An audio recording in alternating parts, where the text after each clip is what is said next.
In the shadows of Europe's most turbulent history, even neutral Sweden was not untouched by extremism. While the country is often remembered for its stability and distance from the chaos of World War II, a darker political movement was quietly growing within its borders. Or should I say movements. Marching in uniforms, spreading propaganda, and calling for a racially pure Sweden. The parties attracted followers during a time of economic uncertainty and political extremism. This is the story of Sweden's flirtation with one of history's most dangerous ideologies. By the mid-1920s, Sweden's first fascist party had already appeared, the Swedish National Socialist Freedom Federation, founded in 1924. Over the next few years, it went through a series of transformations, eventually forming the new Swedish National Socialist Party, or SNSP, in 1930 under the leadership of Birger Furugard.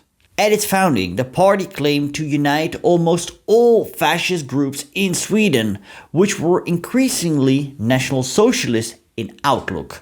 A year later, it rebranded as the Swedish National Socialist Party, or SNSP. One of the groups that joined this new formation was the remnants of Sweden's Fascist People's Party that was founded in 1926. This group soon became Sweden's fascist combat organization, modeled on Italian fascist militias. Initially inspired by Mussolini's Italy, the party shifted toward German Nazism by the late 1920s, following contacts with the German NSDAP. Sweden's fascists found Germany a more natural role model, giving cultural and geographic closeness. Yet not all embraced this shift.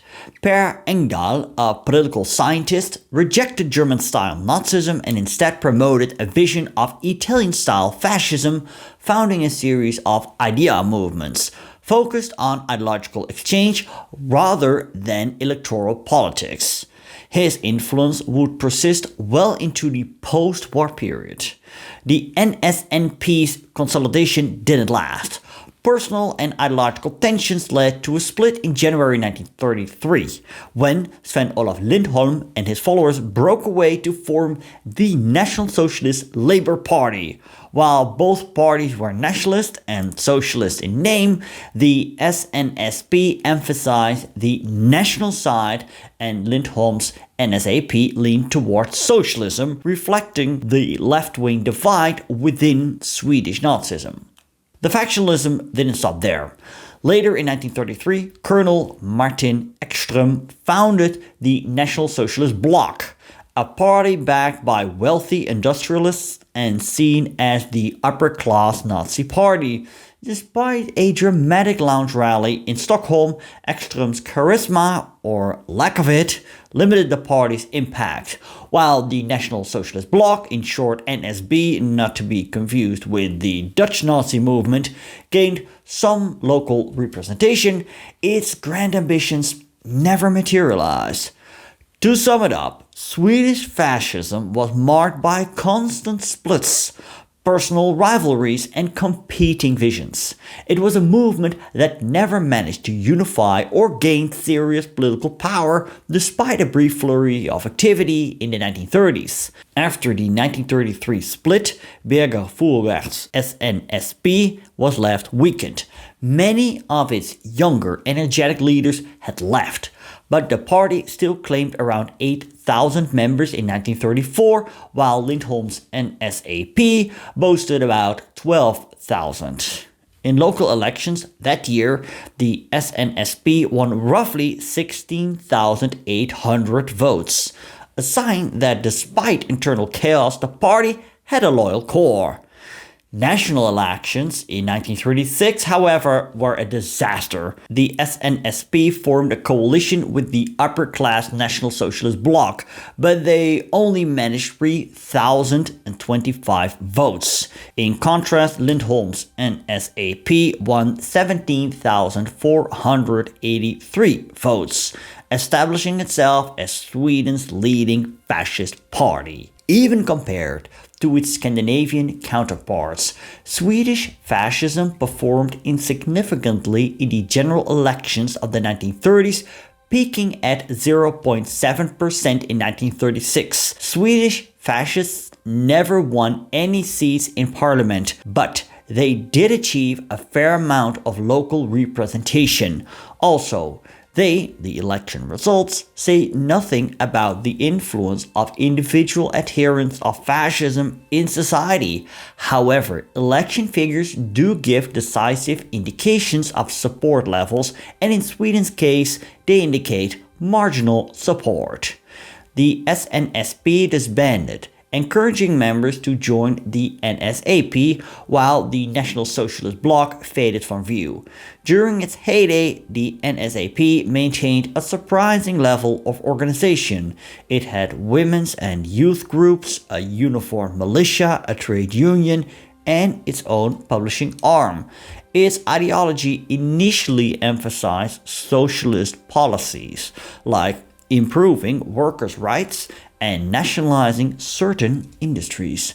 But by the late 1930s, it shifted to a more right-leaning stance, focusing on the nationalist side of National Socialism. The party closely mirrored Germany's NSDAP in style and ideology, but insisted on adopting its program to Swedish conditions.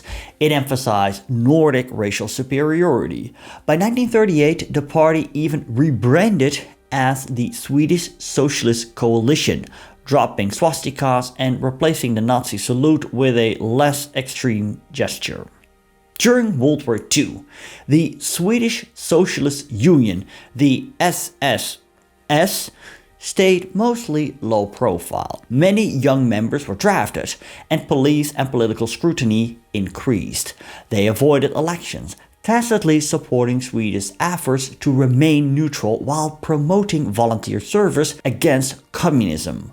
On the 20th of April 1940, the party leader Sven-Olov wrote the following regarding the German invasion of Norway. "We have become disappointed with Germany since it looks as if it is trying to conquer our Nordic neighbor. We have become even more disappointed with the National Norwegian Unification Party, which we thought was a brother party of the SSS, but which put German interests higher than those of their own birth nation."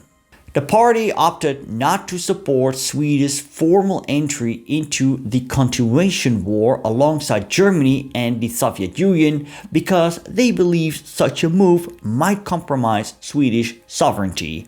While they discouraged official state involvement, they actively promoted the idea of individuals volunteering to join the fight against communism on their own terms.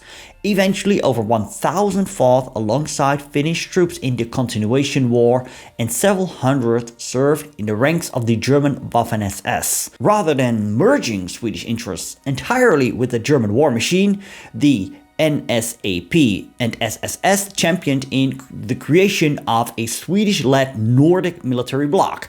This vision for a greater Nordic alliance first appeared in their 1933 platform and originally included the Baltic states. As Germany began annexing territories like Austria and Czechoslovakia in the late 1930s, the party intensified its call for a regional power base in the Baltic Sea, viewing German expansion as both a template for success and a potential danger to Swedish independence. This geopolitical strategy was temporarily downplayed between 1940 and 1942, likely as a tactical response to the high probability of a German victory.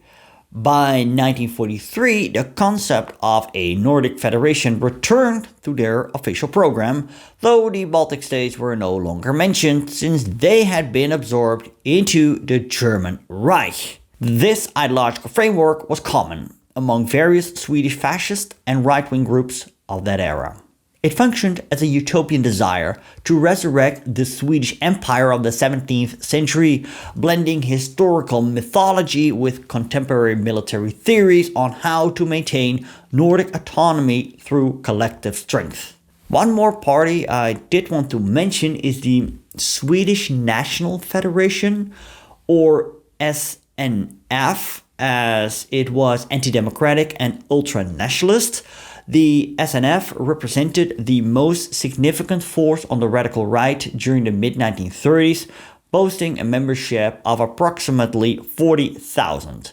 This made the organization larger than the rest of Sweden's fascist groups combined. Established in 1915, the group originally served as an autonomous youth wing of the Swedish Conservative Party. However, internal disputes regarding ideology and leadership led to a definitive break with the Conservatives in 1934. When the SNF transitioned into an independent political party to contest general elections, it gained an immediately advantage over its rivals because 3 sitting Conservative members of parliament defected to join their ranks. Despite this initial momentum, the party was unable to maintain its political foothold and lost all of its parliamentary seats in the 1936 elections. However, a number of these fascist and Nazi parties would continue to exist after World War II. Sweden was at the end spared the horrors of occupation and destruction. Swedish fascist movements entered a period of fragmentation and marginalization. The most prominent group to survive the immediate post-war years was the New Swedish Movement, led by Per Engdahl. Part of this movement was Ingvar Kamprad, who was for some time a friend of Engdahl. And Kamprad was the founder of IKEA. I covered other fascist movements of the interwar era as well, and you can find them all here in this playlist.